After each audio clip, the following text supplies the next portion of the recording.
The sun hung low in the sky, casting a warm golden light over the quiet neighborhood of Maplewood. Children played in front yards, their laughter mingling with the gentle rustling of leaves in the trees.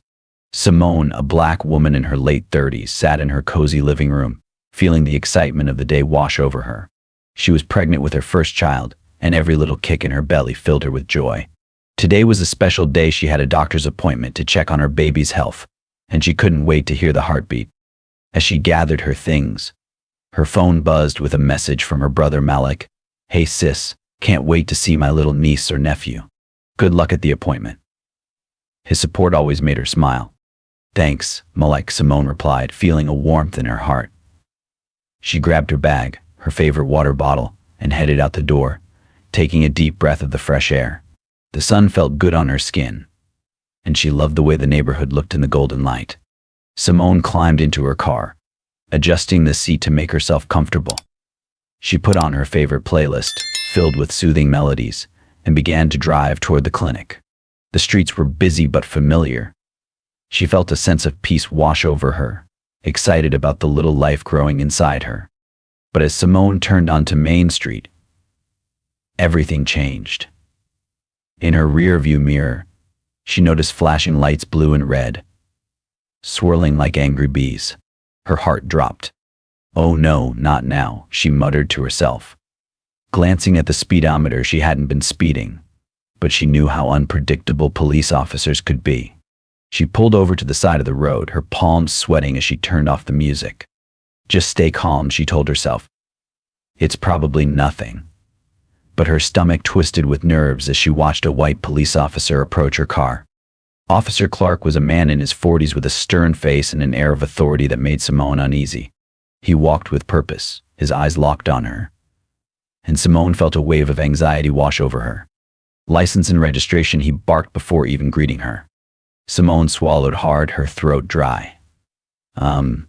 Yes, officer, just a moment," she said, fumbling through her bag, trying to find her documents.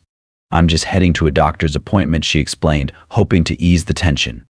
Yeah, just hurry up," Clark snapped, his voice sharp and impatient.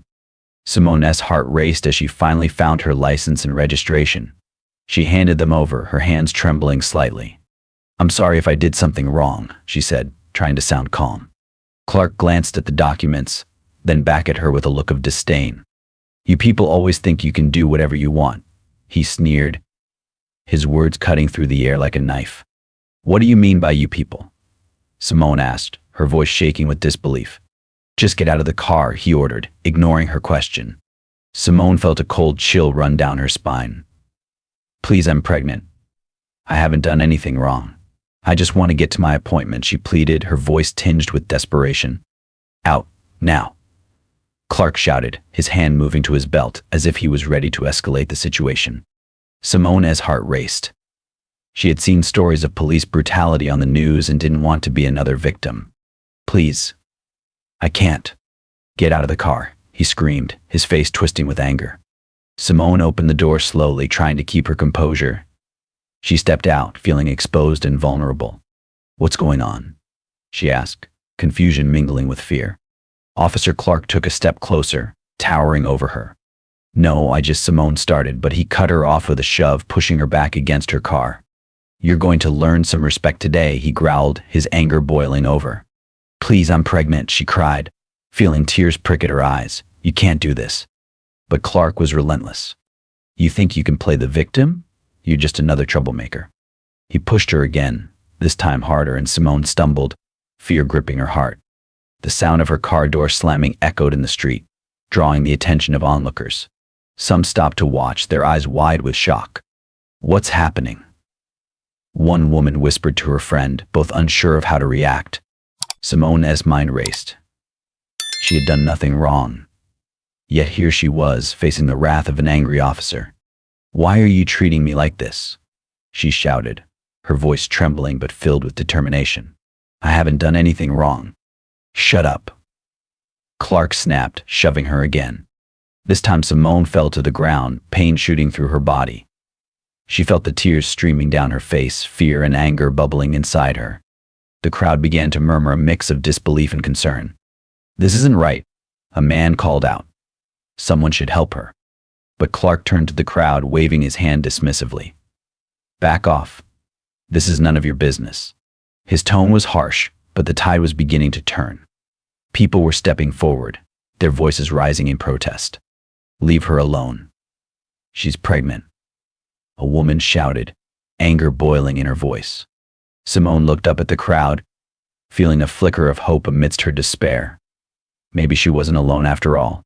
In that moment, everything felt surreal. The world around her faded as she focused on the officer looming over her, filled with a mix of fear and determination. You can't treat me like this, she yelled, her voice strong despite her situation. Clark hesitated, surprised by her outburst. But instead of backing down, he moved in closer, his face twisted in anger. You're just another black woman thinking she can get away with anything. Simone's heart sank. This was about more than just a traffic stop. It was about the discrimination she faced every day. She had hoped that being pregnant would soften his heart, but it seemed to have the opposite effect. The crowd grew bolder, their voices ringing out in solidarity. Let her go, they shouted. She hasn't done anything. But Clark stood firm, refusing to back down. You're all just a bunch of troublemakers, he yelled, clearly feeling cornered. As the situation escalated, Simone realized that she needed to stand her ground. You don't get to treat me like this because of my skin color, she shouted, her voice echoing through the air. The crowd erupted into cheers, emboldening Simone. We're here for her. We will not be silenced. Officer Clark felt the pressure mounting around him. He had lost control of the situation, and for the first time, he sensed the consequences of his actions. Suddenly, a loud siren pierced the air. The sound of another police car approaching made Clark turn, his bravado faltering.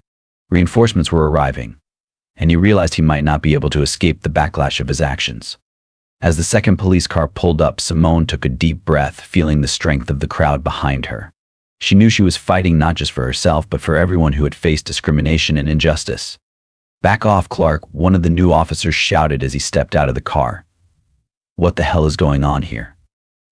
Clark's face fell as the reality of the situation crashed down around him. He had crossed the line, and now the weight of his actions was closing in.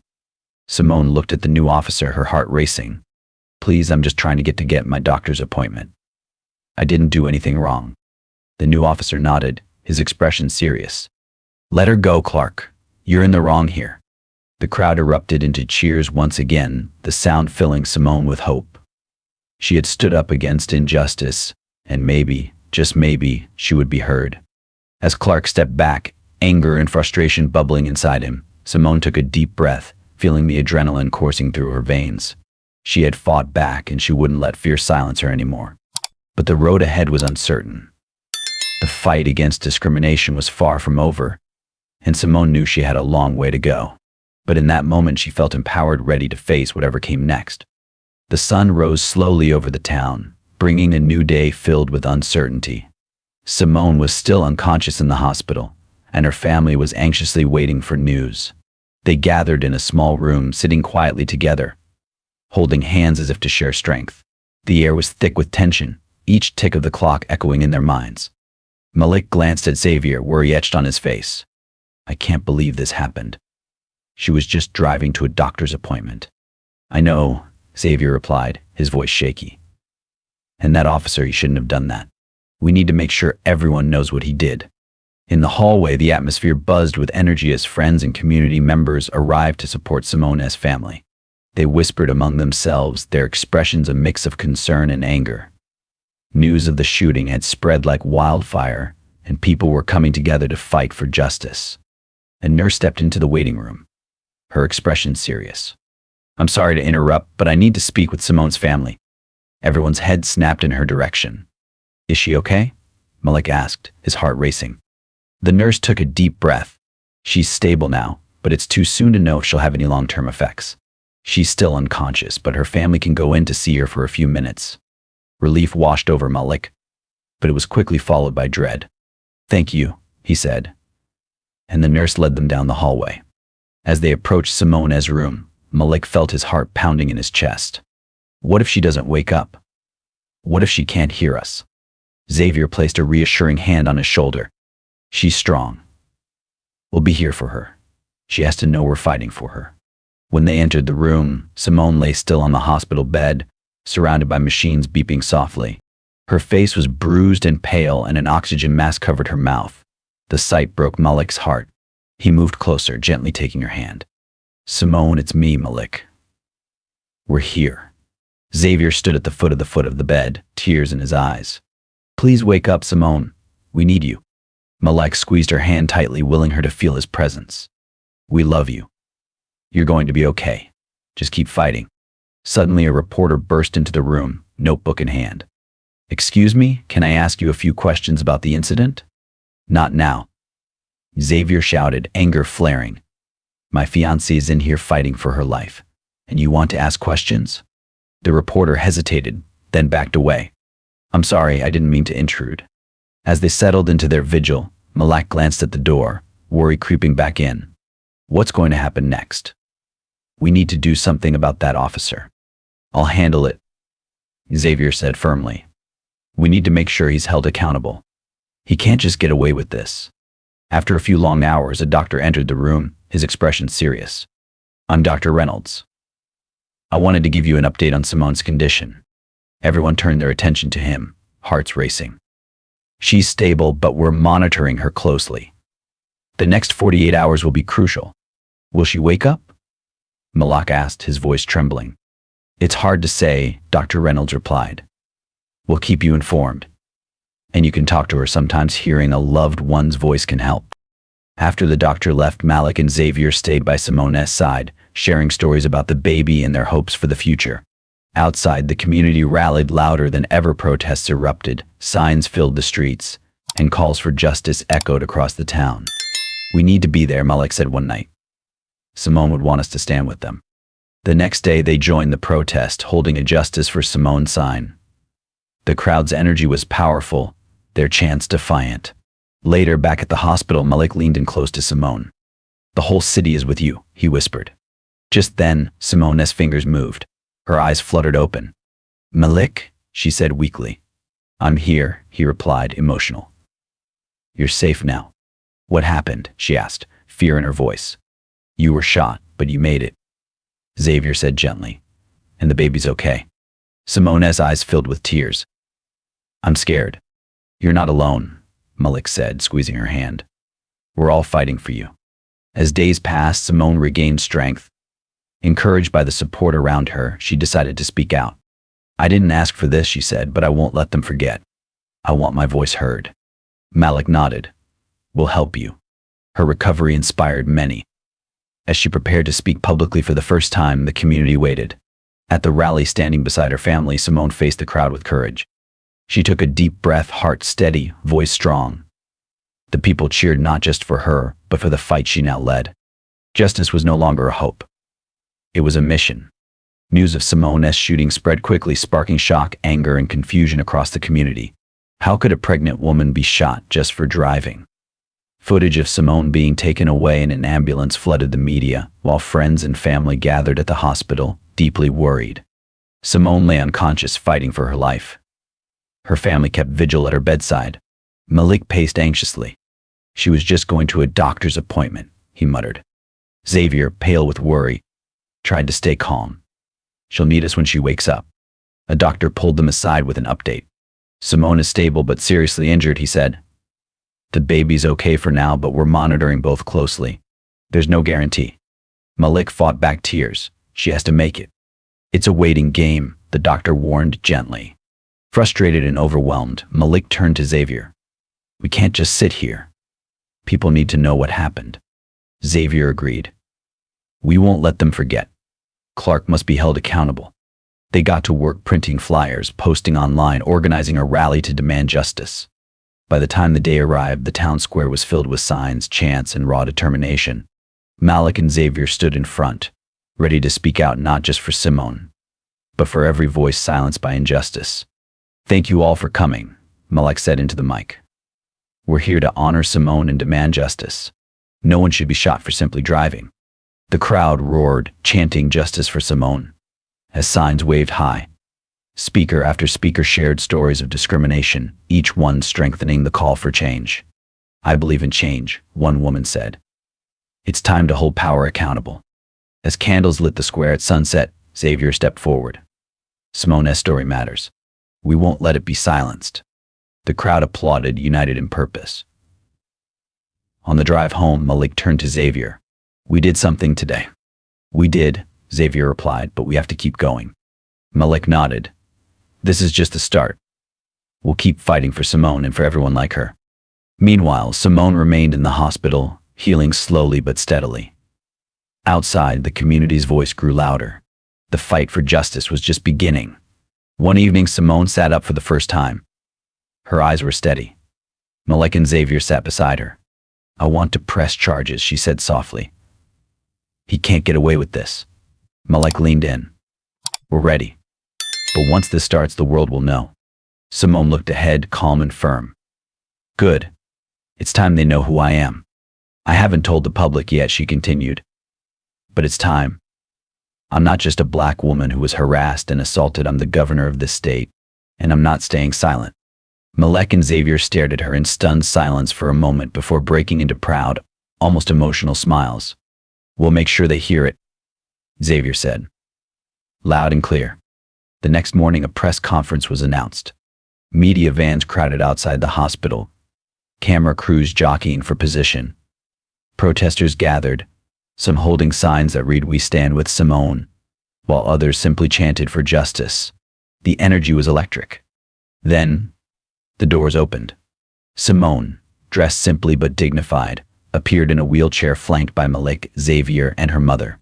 A nurse wheeled her forward to a small podium set up in front of the hospital. Silence fell as the microphones were turned on. My name is Simone Harris, she began. Many of you know me as the woman who was pulled over, harassed, shoved, and nearly killed by Officer Clark. She paused, letting the weight of her words settle in. But what you may not know is that I am also the elected governor of this state. Gasp rippled through the crowd. Yes, she nodded. The officer who assaulted me didn't just brutalize a woman. He attacked a public servant, a pregnant mother, and a representative of the people.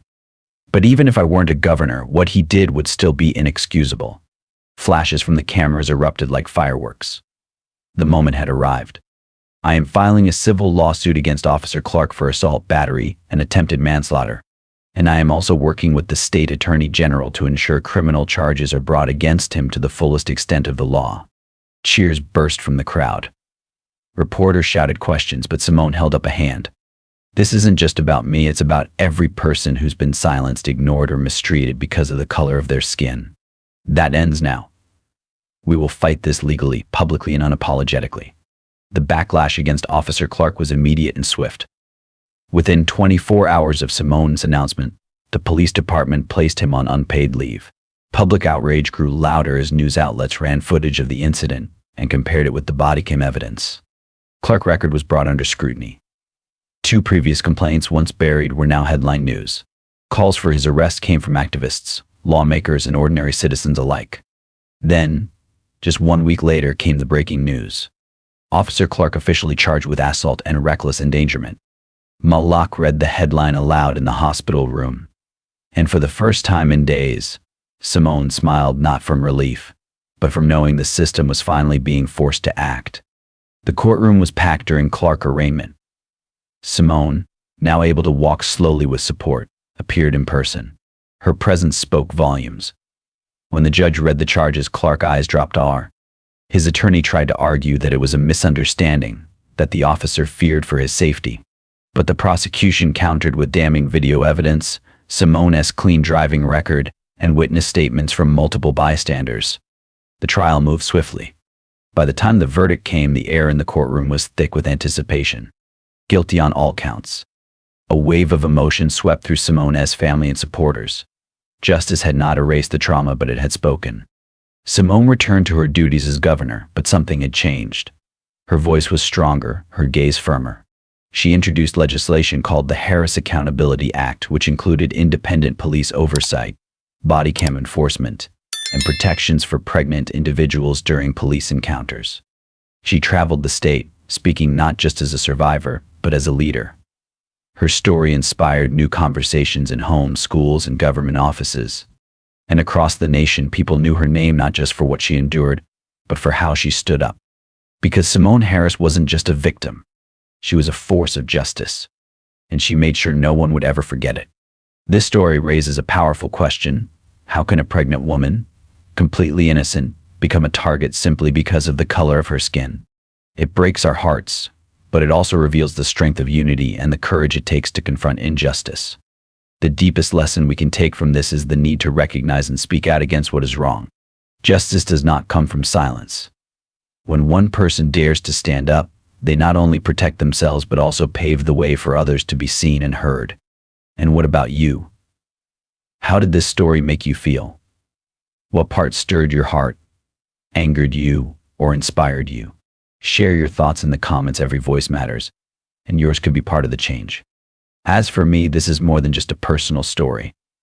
It is a powerful reminder that if we truly want a better, more just society, then none of us can afford to stand on the sidelines. Disclaimer: this story is entirely fictional and created for the purpose of raising awareness. It highlights issues of accountability, justice, and the importance of treating all people with dignity and respect. We firmly stand against violence, prejudice, and injustice in any form. Viewer discretion is advised.